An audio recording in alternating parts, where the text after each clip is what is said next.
Picture this, it's 1982 in Australia, and the two largest Aussie car manufacturers have been battling it out for years to make the most popular V8 car possible and outsell the other on the showroom floor. This battle was between Ford Australia and Holden Australia, with a long history of V8 monsters which only got better as years went on and would set them apart from the fast-growing car import markets such as vehicles from Japan, until Ford just didn't. Ford Australia's short-sighted decision-making resulted in an outcome that would ultimately hand Holden and their prized Commodore V8 the entire performance car client base, basically on a silver platter with the following phrase: "We don't need no stinking V8s," said Ford Australia's production planning department in 1982.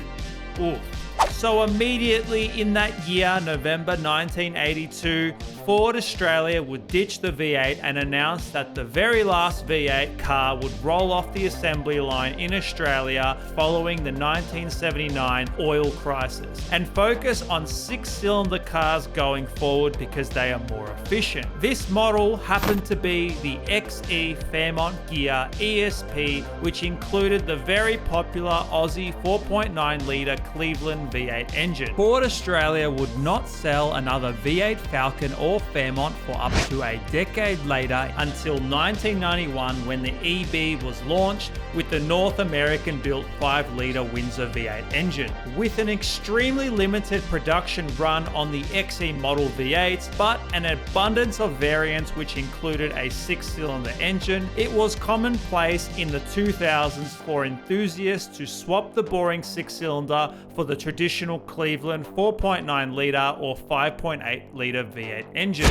And that brings us to the car that we are driving today. This is a 1982 Ford Fairmont Ghia, which started its life out as a 4.1-litre straight-six carbureted engine until the 5.8-litre 351 Cleveland V8 engine replaced it. This engine was rebuilt and makes 400 horsepower, which is double the factory output of the original V8, and to ensure the car can handle the power, the differential, transmission and various other components were upgraded, including ditching that carburetor setup and moving towards a more modern Holley Sniper EFI setup. This car is not perfect, but my brother has owned it for a long time now and he loves it the way it is. So let's jump into the cabin as I take it for a spin with my best mate Kester.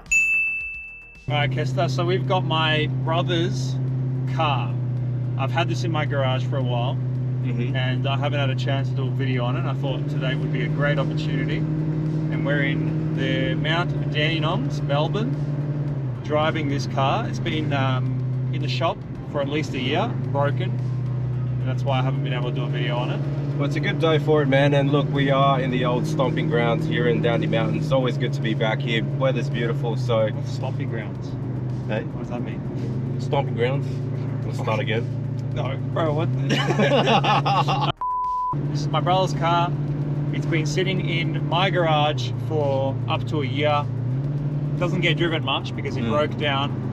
It sounds like the car's been part of the family for a very long time. It's been in the family since when my brother gets the license. Yeah, right. 2012.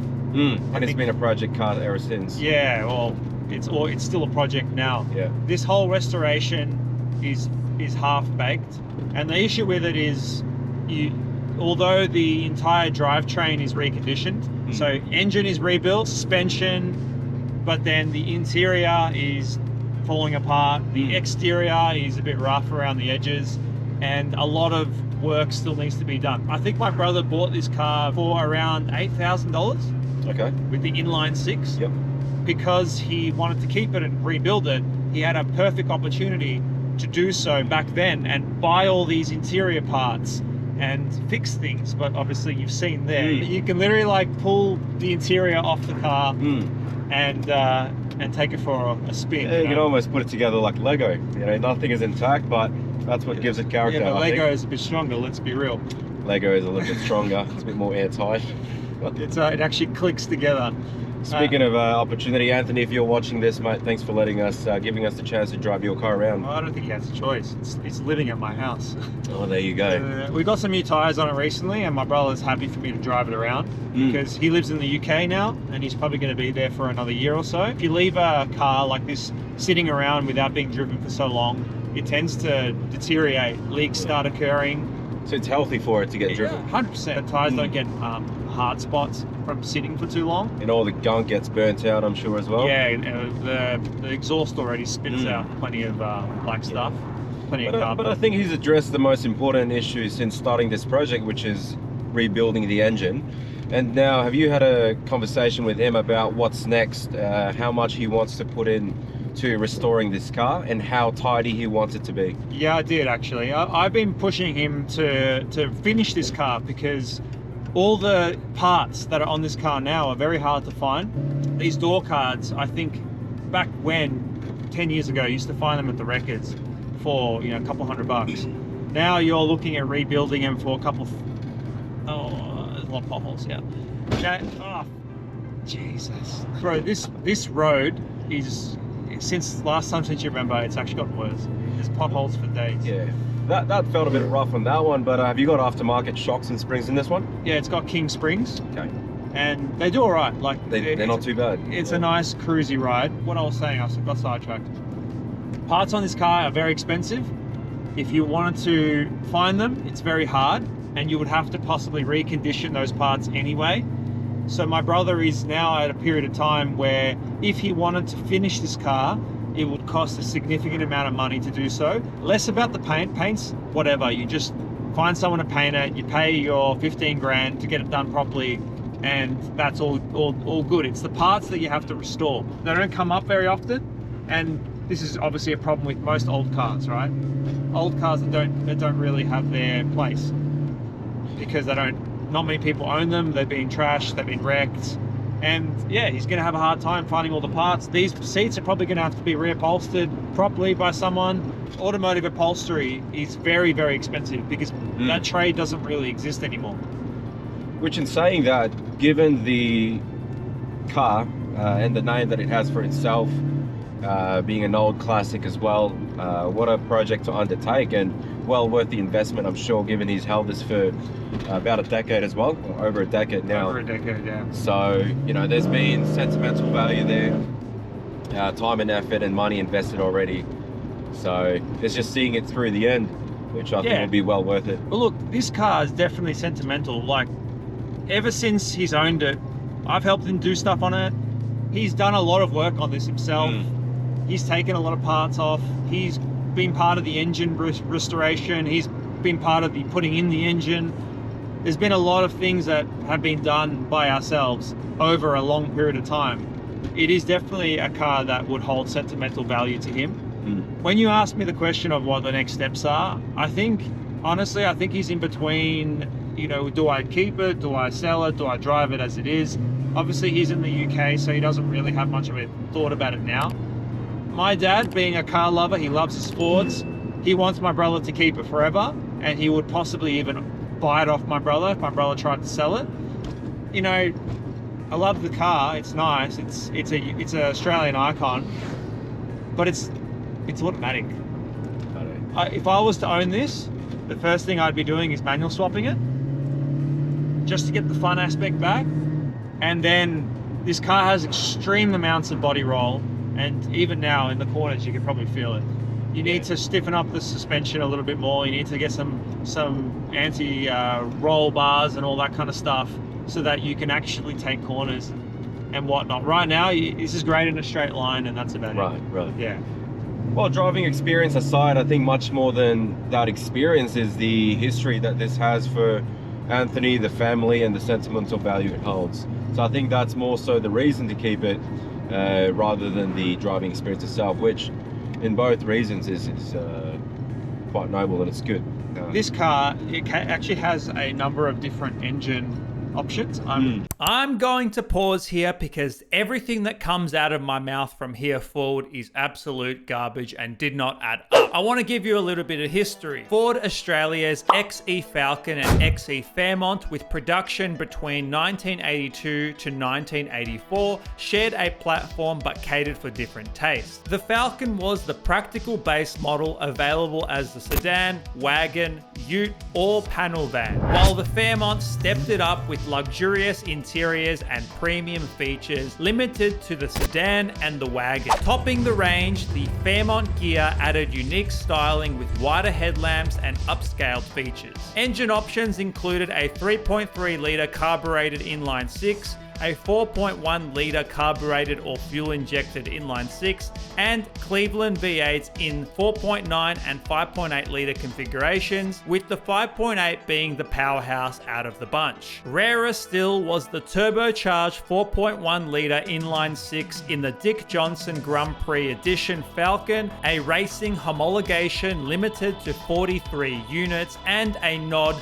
to the Turbo XE builds of the future. Transmission choices ranged from 3-speed manuals with column shift, 4 and 5-speed manuals with floor shift, to the popular floor or column shift 3-speed automatics. The most notable performance options for enthusiasts was the Falcon S-Pack, which added sporty flair, while the Fairmont Ghia's European Sports Pack, also known as ESP, delivered two-tone paint, Australian-made Shield branded bucket seats, and the mighty Cleveland V8 engine. A lineup full of style and substance, the XE series truly offered something for everyone. Alright, let's dive back in. This engine that's in this car now, was it a bolt-on or was there a lot of modifications that needed to be done to mount this thing in there?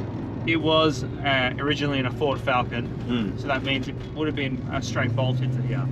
There you go. You've got this. You've got the Ford Mustang, which I'm not sure if you've made a video on, and the XE white car, I believe. XY. No, they're my dad's cars, but yeah. But how would you rate these three cars? 3 being your least favorite and 1 being your hold that thought. I'm gonna punch it.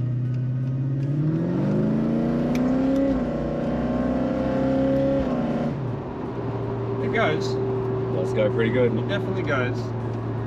Definitely the fastest one out of the 3. Yeah, so the XY Falcon was rebuilt to a factory number. It does not have any more power. The Mustang, which isn't built yet, I don't know. This car, 400 horsepower, it would be the fastest car across the family, I would say, even faster than any car that I own. And also being automatic. Except for the Jimny. Jimny goes, man. Oh yeah, the Jimny's so fast. Oh, it's yeah, so watch good. out. It works That's it. the best. Yeah. No. Paved road, off-road, Just air, bro, on ground. If you put wings on that thing, you just take Oh, off. it'll just fly, man. Yeah. But you know what? The as far as this experience goes, driving it for the last half an hour to an hour, the engine sounds absolutely mint. Yeah. It's good. It's a good car. Yeah. Look, long term, I think it'd be a keeper for him. If you own this, what would you do to it? Like, would you own a car like this? I would own a car like this, you know, knowing myself that I'm quite pedantic with how I like to keep my stuff. And I guess maybe borderline OCD. Yeah, me too. That's why I would want to focus on the aesthetics. I just think the sequence that he's done it with is strategized very well, because nothing worse than focusing on the aesthetics and then finding out the engine needs a lot more work. So yeah, for me, the fact that the interior has missing parts and it's not perfect. If I owned this car, if this was my car, I'd be stressing to try and find all the parts to get it to a point where it's nice. And with my brother's a bit more easygoing, and he's like, he resprayed the engine bay, he redid the engine, that's done. He sprayed the underneath of the car to an extent. There's still rust under the doors. You know, there are points I wouldn't go and spray an engine bay. I would just spray the whole car. I'd get all the rust cut out, but that's an expensive exercise. So my brother didn't want to do that. He said, I'll do it later, but now it's more expensive later. So with my build, the reason why it's taken me so long is because I'm trying to spray every part, every bolt that I take off. Right. Only recently, I'm just like, you know what, this is getting beyond the joke. At some point, I might come back in here and rebuild the car, because who knows how long the engine's going to go. I might have to That's get a new right. engine, and then you have to take everything apart anyway. So why waste so much time focusing on things that don't matter? Well, exactly. I think pedanticness sometimes as well comes with having time to be pedantic. Like back then, I had a lot of time to be pedantic about my cars, to the point where I would replace and fix things that didn't need to be fixed. Which is the worst, because you don't fix what's not broke. You don't fix, You end up fixing something that you need fixing for the sake of your mental health. That's right. Which is just ridiculous. Exactly. All right. So Let's we're doing some swapsies, eh? yeah, let's do it. Get you in the driver's seat. Within that first 10 seconds, I could imagine this car being an excellent cruiser for places like the Great Ocean Road. Yeah, you can punch it.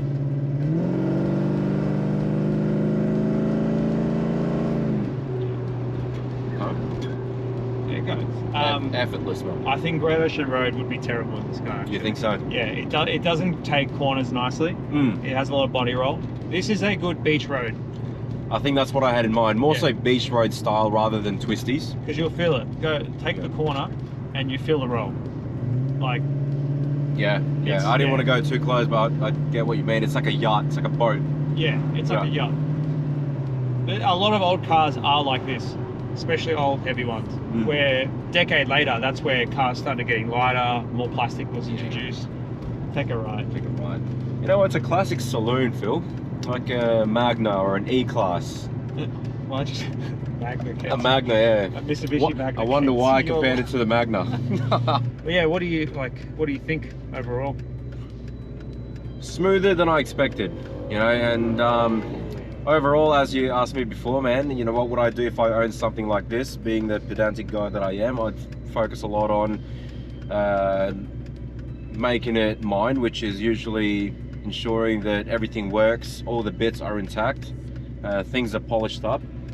Just because I do like to keep my car in good nick and in working condition, so that I could drive it as much as possible and not worry about things breaking down or wiring not working. So but overall, smoother than I expected. It's quite an enjoyable drive.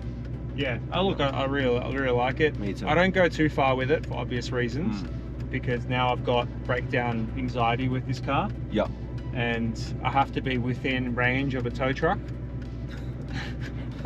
Which sucks to say, because I honestly, I feel like a lot of people who restore their cars have this problem. Yeah. Where you can't go so far, or you might break down. Some people might be more in tune with their cars. They might think otherwise, and you know, that's not a thing. All right, so I'll give it one more gas and we'll find a place to park and do a swapsy. Go slow. So go slow. You can pop it into second, which is the automatic low gear, and then you can punch it. And then put it in the drive. Yeah. So it's the gears like cycle slowly.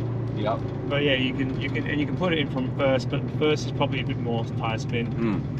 All right, so we're coming to the end of this now, Phil. I think post offices. I'm feeling pretty hungry and thirsty, so I don't know about you, but yeah, we probably head back and grab something to eat. So no, it's been an excellent drive. Obviously, thank you for the opportunity to experience this car. It's been enjoyable. So we're signing off. If you're watching, I don't even know why I said if you're watching, because you're obviously watching. But it takes a bit of getting used to, man. Like, sign off. Comment and subscribe if you enjoy this video. Drop some recommendations of what else you'd like for us to create. And are you part of the YouTube channel? I am now part of the YouTube channel. It's official, Phil. There you go. It's official. So you're going to do the next one. Well, you got to move to Melbourne first. That's it. We're working on that. Signing off. Cheers, guys. And make sure you follow my channel so you can keep up to date with all my new videos. Thanks.